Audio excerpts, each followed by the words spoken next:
My name is Balazs. I'm the founder and CEO of Berlin-based Herdius, and I'm here in Hong Kong for a token crypto conference called Token 2049.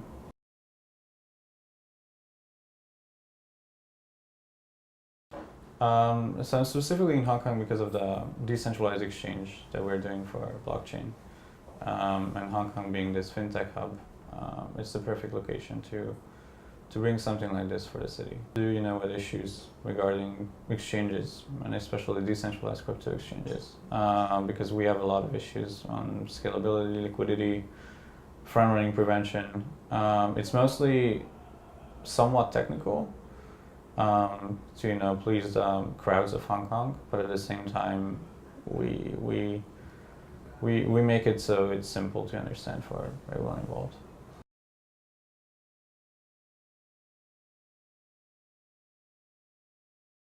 People who work on this stuff, like us, we have to be sensible in how we tackle regulation and how we cooperate or work together with the regulatory bodies, governments, banks, whatever that might be. We take that path. So even for the cryptocurrency exchange where we don't involve fiat, it's only crypto to crypto, there's still the case that cryptocurrencies will be deemed as some kind of financial instrument in the future. And then you will need to have KYC procedures involved. So obviously, people cannot stay anonymous anymore. But even if you look at the current crypto or blockchain scene, there's an entry and exit point where people are KYC'd, meaning their identities are checked and they are verified that they can purchase their cryptocurrencies. But the thing is, that gets lost in the middle, and you have the currencies which preserve privacy, like Monero or Zcash, are, I think, brilliant as a concept for everyone. At the same time, it comes down to tax evasion, like you said, and government's not looking on it so favorably.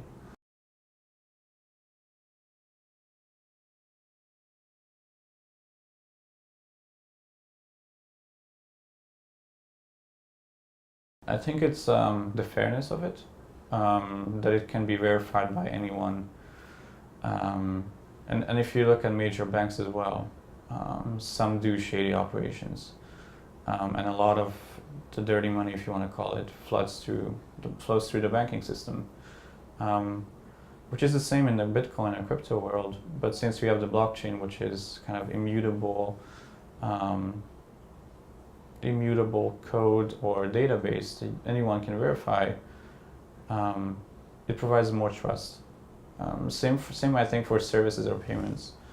That you have the idea of smart contracts, which is immutable law through code, and then you can go into legal agreements whatsoever, which once set up and both parties agree to it, then it's immutable and cannot be changed by either. So that's, I think, the main benefit of trust and being transparent. I mean, the perfect example of where Bitcoin is currently in use worldwide is if you look at Venezuela, that they have super high inflation and the government is just going wild and printing money. While Bitcoin, everyone knows through the code and the blockchain what's the inflation rate, how many coins are generated. So I think it's also the aspect of it being a store of value, at least Bitcoin. So you can compare it to something like digital gold.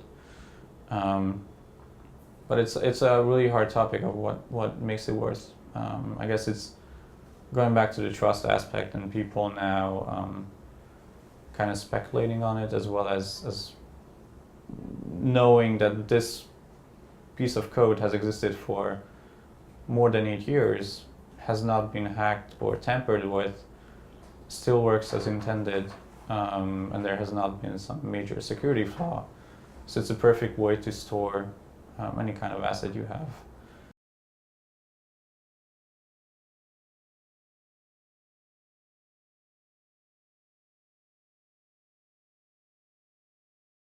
I think the main problem is when you have the physical world and the blockchain interacting, there's always a friction point. You see it with the example of real estate that I gave you. It would be perfect for someone to tokenize a house so that anyone in the world can own a token inside that house and be an owner of it and earn rent or or whatever that might be. But it's up to the regulators and how you structure that. It's a friction point because it's not similar to the likes of Airbnb where you can just put your house up for rent and rent it out as you wish. It's rather up to the company that kind of runs that blockchain or service to go out, find the homes, and then put it on the blockchain, so tokenize it. So it's not very scalable in the current aspect of things. But I think for manufacturers as well is now you see it more and more that they are having proof of concept, or big corporates in Germany like Porsche, BMW, or Daimler are working on different things, as well as Allianz has something called the B3I consortium together with, I think, Citi or AXA, and a lot of other insurance where they do plane flight delay insurance on a smart contract. So I think corporates are now realizing the different use cases. It's just they're very reluctant because it's at the same time untested technology. But I think there are some different blockchains or different software out there that they can use. It's just sometimes they have to be honest as well. Like, the blockchain might not be the perfect use case for everything. It's good for a lot of different use cases, but if it's done centralized way through databases, then it's much faster.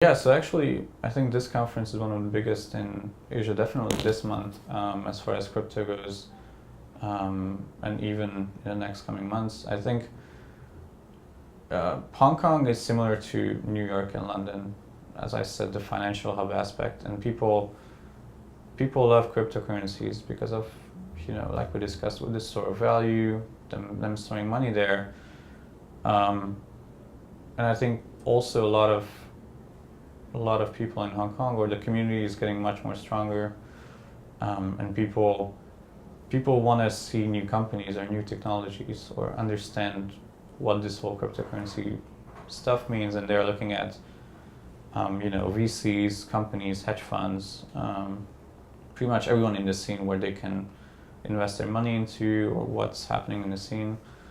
So I think it's not, the developer community is not there yet here, but you definitely have the funds, and you definitely have the interested people from the financial background who would want to start a crypto hedge fund, or would want to work at crypto VC, or want to invest in a company. So I think that's what's special about the city.